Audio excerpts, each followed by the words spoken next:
Salut à tous, c'est Axel de testmobile.fr. J'ai devant moi le Sony Xperia U, le premier appareil dans la gamme NXT de Sony en termes de spécifications. C'est-à-dire qu'en fait aujourd'hui il y a trois appareils plus un dernier qui a été annoncé un petit peu après, qui est le Sola qui a déjà été testé. Donc pour rappel, on a le Xperia U qui est tout en bas de la gamme en termes de spécifications, de prix également. Ensuite après on a le Sola, le P et le S.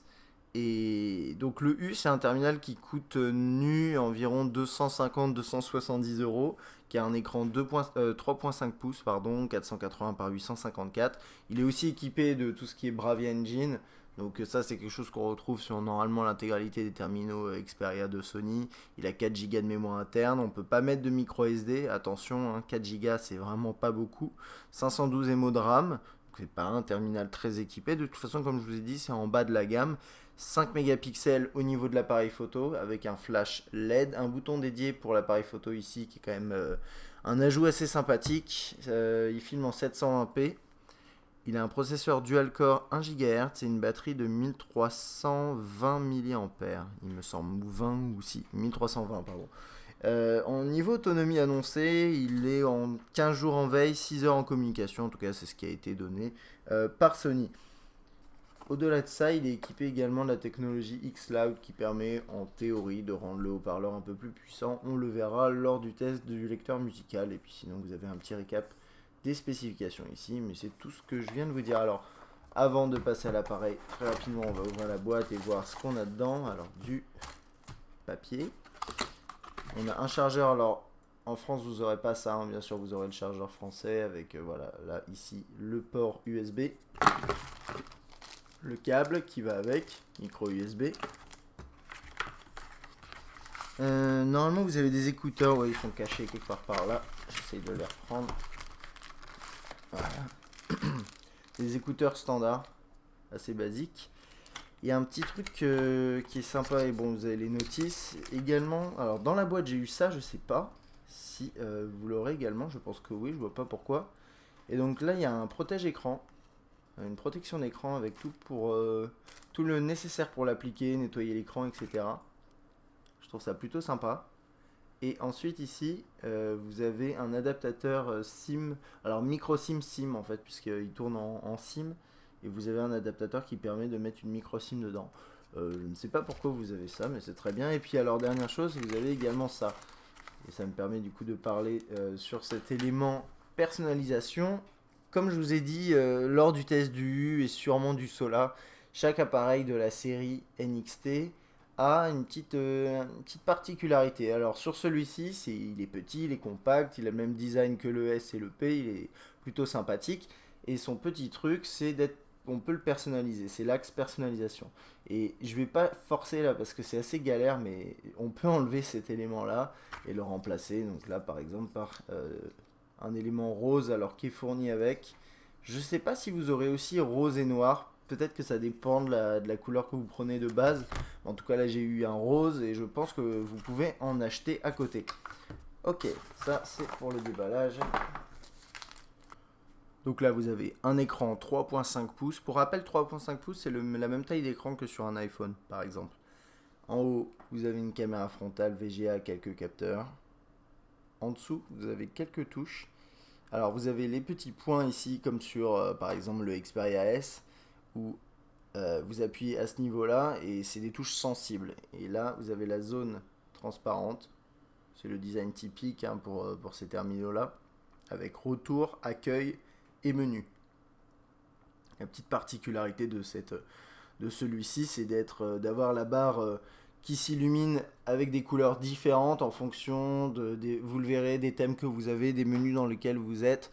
Il y a 2-3 trucs d'applications très sympathiques par rapport à ça. Bien sûr, cette barre-là, elle s'illumine aussi sur les autres versions, hein, mais c'est juste qu'ici, c'est un peu plus poussé. Et en plus de ça, bien sûr, vous pouvez personnaliser cet élément-là. Malgré le fait que vous pouvez l'enlever, j'ai pas remarqué vraiment de mouvement. D'ailleurs, c'est pour ça que j'essaye de pas l'enlever, enfin, que j'essaye pas de l'enlever. C'est parce que c'est simplement compliqué et assez difficile, c'est bien fixé. En dessous, vous avez juste le micro.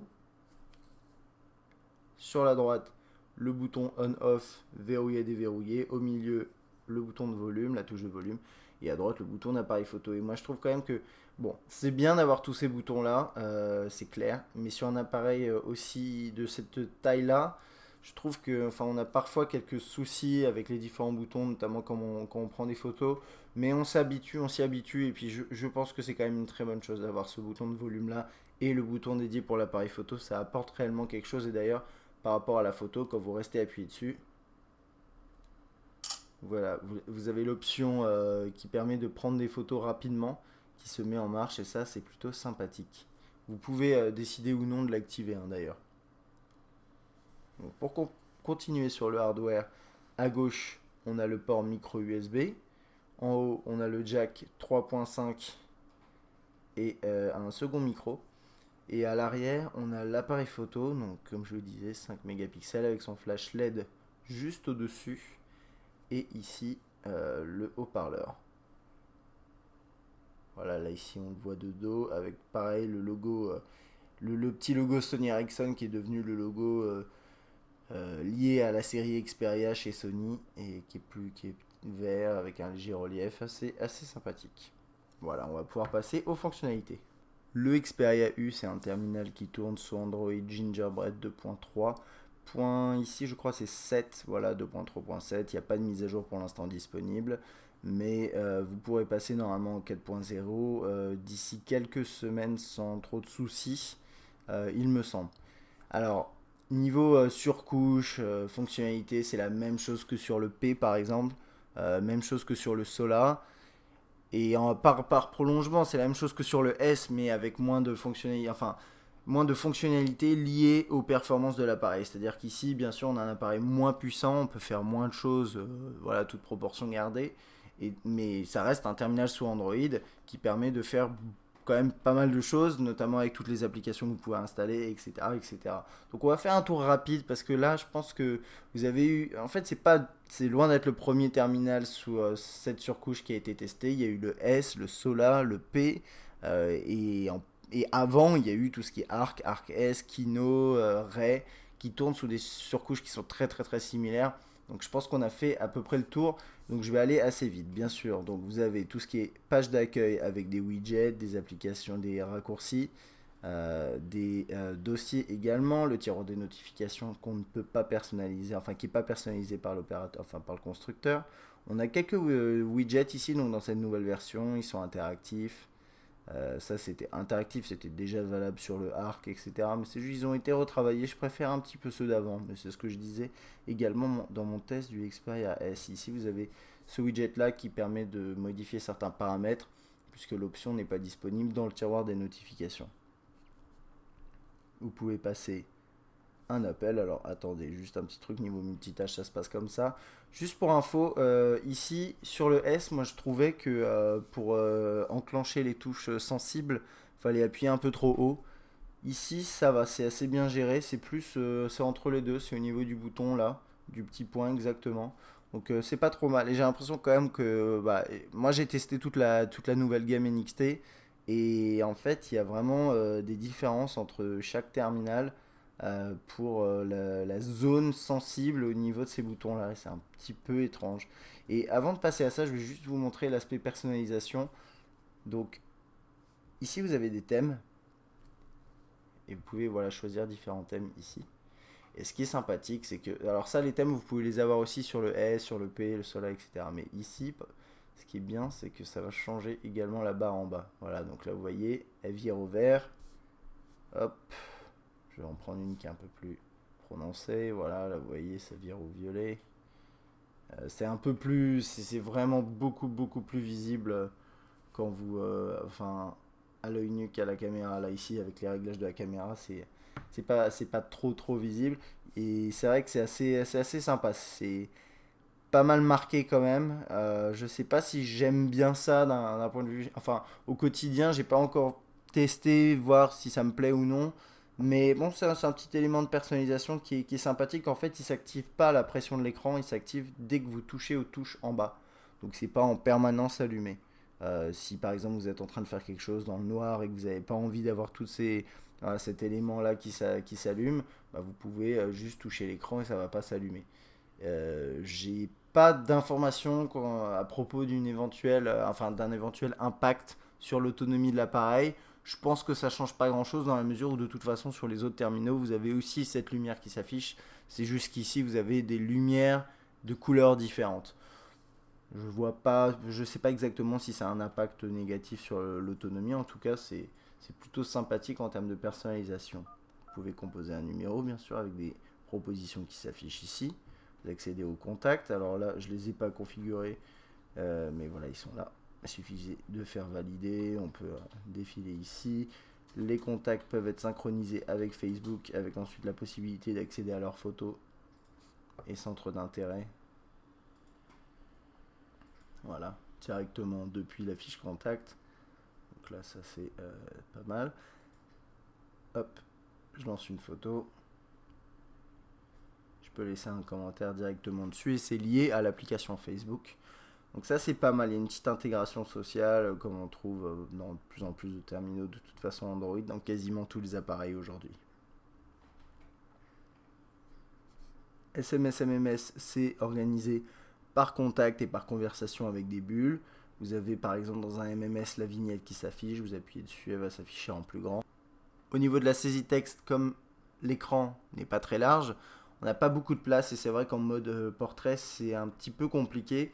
Maintenant, comme la correction automatique est plutôt bonne, vous pouvez vous en sortir. Si vous tapez de manière approximative, vous retrouvez quand même le bon mot au final.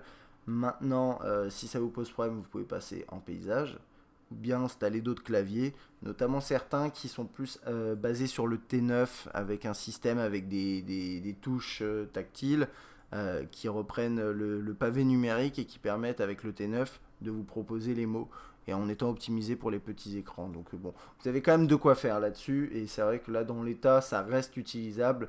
Maintenant si vous avez des doigts plus gros que les miens, peut-être que ça sera un petit peu compliqué. C'est vrai que là-dessus ça peut poser problème. Voilà, donc ça c'était pour tout ce qui est saisie texte et SMS MMS. On va passer dans le menu. Vous avez différentes possibilités. Donc ici vous pouvez réorganiser vos icônes. Vous pouvez aussi les trier par différents filtres. Donc là notamment installé récemment, ce genre de truc plus utilisé. Je trouve ça assez bien fait. Puis sinon au niveau du menu ici c'est très classique. C'est assez fluide. J'ai pas grand chose à dire là-dessus. Au niveau de la fluidité ça fonctionne correctement. Donc on va passer au web, comme ça on rentre direct dans le vif du sujet et dans le sujet, disons, l'élément sur les smartphones aujourd'hui qui est vraiment central et qui permet d'une certaine façon de déterminer, de bien juger des performances d'un appareil. Et ici, je trouve que c'est pas trop mal. Maintenant, j'ai testé le P juste avant. Et le P, il affiche des performances assez moyennes sur le web. Donc il n'y a aucune raison que le U affiche de meilleures performances. Maintenant, il a le même processeur. Donc ça devrait être similaire, mais pas mieux de toute façon. Donc là, moi, je trouve que ça passe correctement. On va voir un petit peu ce que ça donne dans des articles. On va rentrer dans des articles un peu plus lourds et aller sur un autre site juste après, comme d'habitude, hein. Donc là, ici, juste pour aller vérifier. Toc. Voilà, activer les plugins. Donc c'est toujours activé. Donc ça, c'est au niveau de l'affichage de flash. Oh, le zoom marche correctement. Il y a un élément à prendre en compte, c'est que comme le U affiche moins de pixels, puisqu'il a une résolution inférieure et un écran plus petit, mais bon, c'est surtout au niveau de la résolution, et le même processeur que le P, il pourrait potentiellement avoir des performances un petit peu meilleures. C'est vrai que là, c'est un petit peu compliqué de le tester, mais on voit que sur le web, il s'en sort correctement. On va aller voir sur un autre site internet. Ok, donc là, c'est la version mobile, c'est bon. Ça fonctionne bien.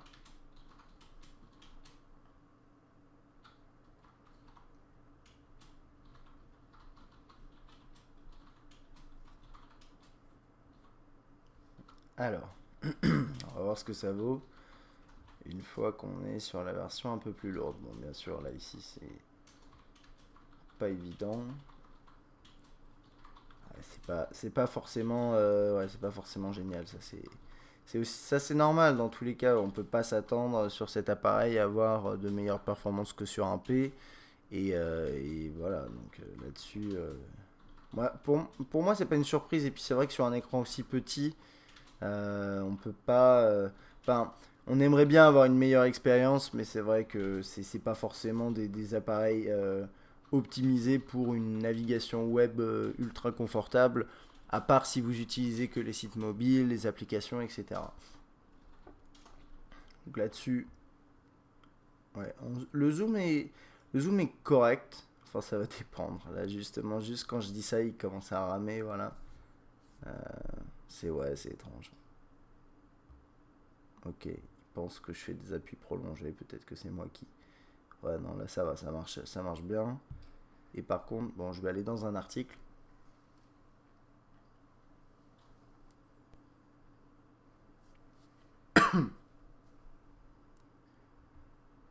Double tap. Ça permet de changer la mise en page. Ouh là là, là j'ai une grosse pub assez moche qui s'affiche. Voilà, donc la double tap, j'ai la mise en page qui change. Donc ça, c'est comme tous les appareils de la série, hein. Vous avez ce système-là qui remet en page le texte. Et ça, c'est pas mal. C'est quelque chose qu'on trouve sur d'autres terminaux Android, mais sur ce genre d'appareil, ça permet de faciliter la lecture des articles longs. C'est bien. Donc voilà, ça c'était pour le web. Globalement, voilà, je m'attendais pas à mieux. Et je pense que vous non plus. Ça reste possible, comme d'habitude. Et comme pour le P, sauf qu'ici, on a encore un écran encore plus petit. Donc c'est encore moins confortable peut-être que sur le P. Donc à prendre en compte, hein, si vous avez envie de faire beaucoup de web, beaucoup de surf, c'est peut-être pas l'appareil à choisir. Vous avez Timescape qui permet de regrouper vos vos différentes activités sur les réseaux sociaux. Donc là, avec un modèle, un thème pardon, de cette façon-là, avec des éléments en perspective. Ici, vous pouvez passer à Twitter, Facebook, etc. Ça fonctionne bien, c'est juste d'après moi pas optimisé pour ceux qui ont beaucoup de messages sur leur compte, sur les réseaux sociaux. On va passer au lecteur musical. Donc avec toujours deux onglets, lecture et ma musique. Donc ça c'est tout ce qui catalogue et ça c'est la lecture, enfin c'est tout ce qui est en cours de lecture. Vous accédez aux musiques avec différents tris, albums, morceaux, artistes. Vous avez Music Unlimited qui est un service qui permet d'acheter de la musique. C'est Sony qui le propose. Ça marche assez bien. L'interface est assez fluide. Assez fluide. C'est pas non plus génial, hein. Vous voyez, parfois il a du mal, hein, sur les retours. On va se mettre dans morceau. On va lancer un morceau. Voilà, juste pour vous montrer. Donc il y a un petit truc que je voulais faire peut-être avant. Alors désolé, j'ai toujours du mal avec les retours. Voilà, ça se passe ici. C'est quelque chose que je voulais vous montrer aussi, c'est le téléchargement des infos des morceaux. Donc là en l'occurrence, on va faire ça. Donc c'est avec Grace Notes. Donc ça s'affiche là-haut après le téléchargement. Et normalement ça télécharge également les pochettes, ce genre de choses, et je trouve ça plutôt bien fait. Alors, autre élément de personnalisation intéressant, c'est ça. Donc, en fonction du morceau que vous écoutez, la lumière va changer de couleur.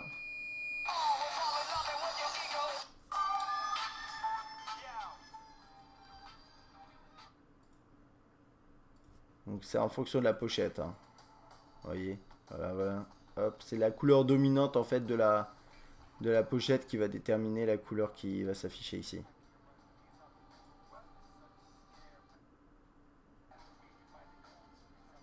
Donc là, elle est passée au bleu, je sais pas pourquoi, mais en tout cas, la couleur de base qui va s'afficher dépend de la couleur là, et ensuite après, j'ai l'impression que voilà, ça change de couleur.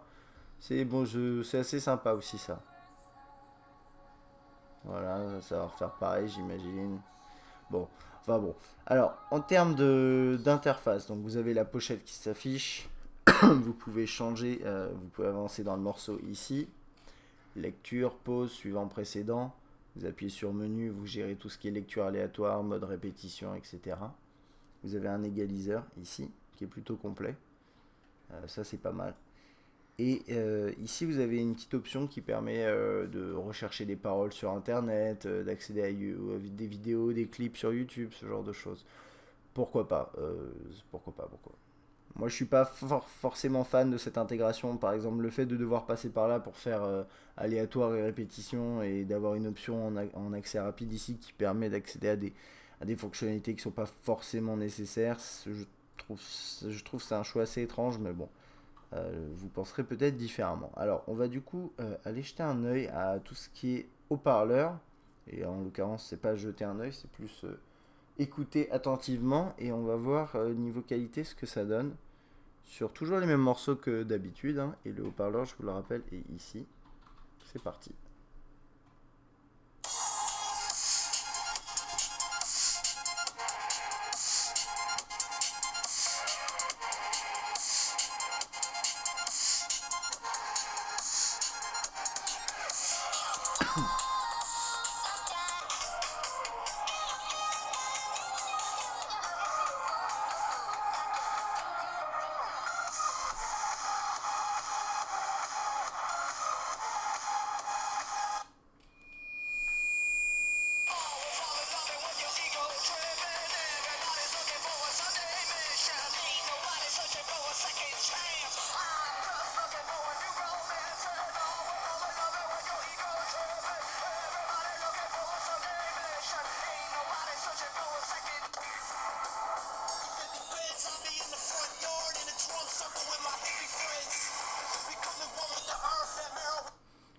Bah écoutez, malgré l'utilisation de la technologie xCloud, je trouve pas que le haut-parleur soit spécialement impressionnant. D'ailleurs, même je trouvais que sur le P c'était meilleur.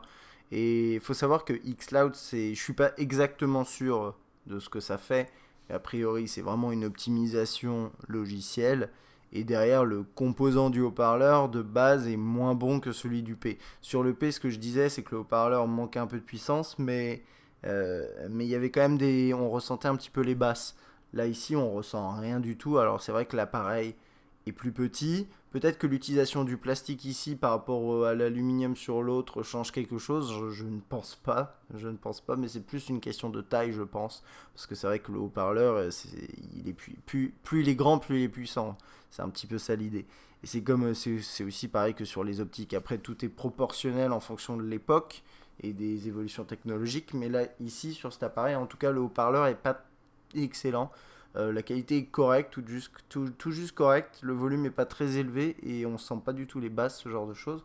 Donc voilà, peut-être un peu décevant, surtout par rapport au fait que voilà, ils mettent en avant xCloud, mais je pense pas que ce soit un critère de sélection pour un mobile. Ici, le volume m'a l'air de toute façon assez conséquent pour par exemple écouter un podcast ou écouter de la musique si vous êtes chez vous, mais voilà, et vous n'avez pas de chaîne ou quoi que ce soit. Mais ce sera jamais très puissant comme on a pu le voir sur d'autres terminaux parfois et pas toujours des mobiles haut de gamme, hein, d'ailleurs. Donc voilà, ça c'était pour mon petit tour de tout ce qui est musique. On va passer à la galerie. Et ça, c'est un autre élément où il y a une petite personnalisation liée à cette barre de couleurs. Donc, on va voir ça tout de suite, du coup. Ce qui est intéressant ici, alors il y a plusieurs choses. Sony personnalise pas vraiment cette interface, comme la plupart des constructeurs. Mais il y a deux petits éléments qui sont rajoutés. Donc, la première chose, c'est l'intégration de Facebook Inside Xperia. Donc, ici, c'est la possibilité de trouver ses photos Facebook directement ici dans sa galerie et ensuite de pouvoir même laisser un commentaire.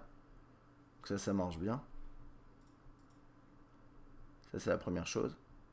La deuxième chose, c'est là-haut les petites options appareil photo accès rapide. Bon, ça, normalement, je crois, il me semble qu'on le trouve. Et surtout ça à gauche qui permet d'accéder rapidement aux photos qui ont été prises avec ce mode 3D qu'on trouve sur tous ces appareils-là, Xperia, qui permet de prendre une sorte de photo en pseudo 3D et ensuite de la regarder sur un téléviseur. Je ne vais pas pouvoir le montrer parce que j'ai pas matériel compatible et puis de toute façon on verrait rien à la caméra. Et ce que je voulais vous montrer également, c'est par exemple ici, alors ça c'est une galerie qui est installée sur l'appareil, enfin c'est des photos qui sont chargées sur le terminal par défaut, mais je trouve que ça marche pas mal du tout du coup. Donc là on lance une photo, et voilà vous avez la barre ici qui prend la couleur dominante au début, et ensuite il me semble qu'elle vire dans l'autre couleur, ça va dépendre, voilà c'est ce genre de truc. Donc ça c'est un axe sur cet appareil, c'est la personnalisation, c'est les couleurs, c'est tout ce côté-là un petit peu sympa. C'est gadget, je vous l'accorde, mais c'est quand même sympathique, c'est agréable. Donc là je sais pas, oui, il pouvait pas envoyer de message, ok. Donc voilà, c'est ce genre de choses, et sinon là-dedans, ça marche plutôt bien en termes de défilement, etc. Mais ça, c'est des fichiers qu'ils installent eux, donc on va aller plutôt voir mes fichiers à moi qui sont un peu plus lourds. Hop, voilà, ça va être ça. Donc bien sûr, ça marche avec tous les fichiers que vous avez, hein. Donc là, c'est plutôt dans les tons clairs, etc., etc.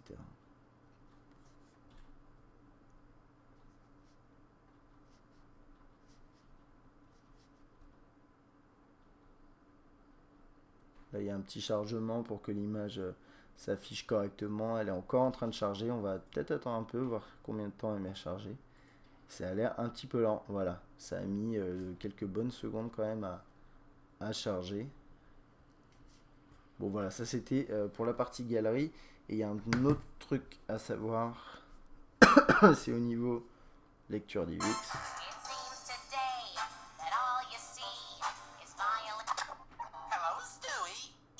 Donc ça marche plutôt bien.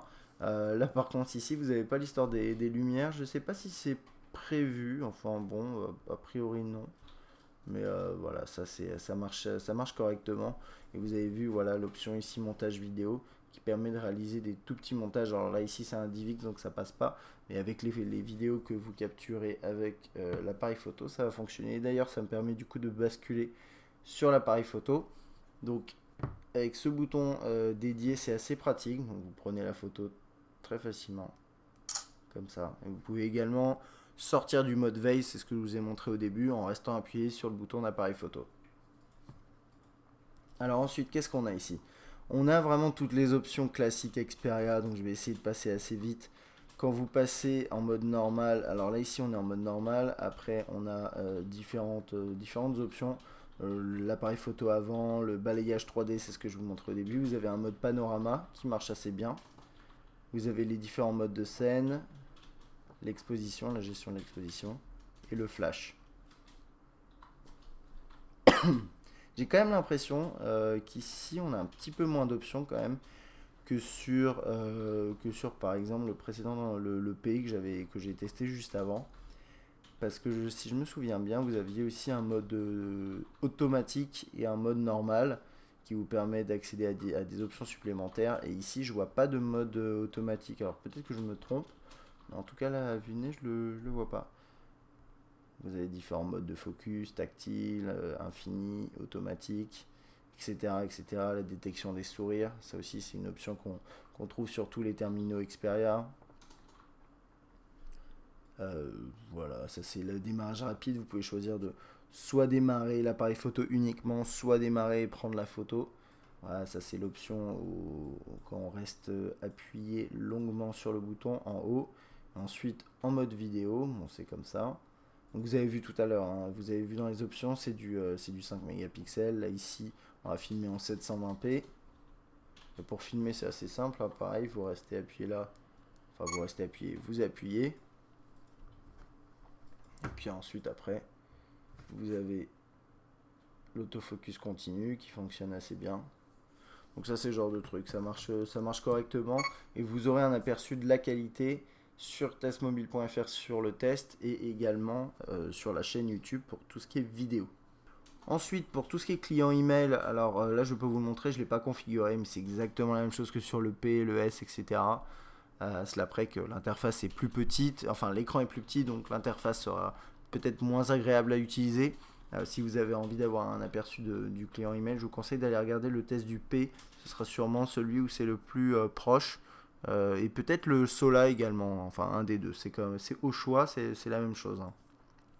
Ensuite vous allez à l'arme, Facebook qui est préinstallé, l'agenda qui se présente comme ça, qui est synchronisable, enfin qui se synchronise avec Google Calendar et d'autres services. Tout dépend de comment vous le configurez.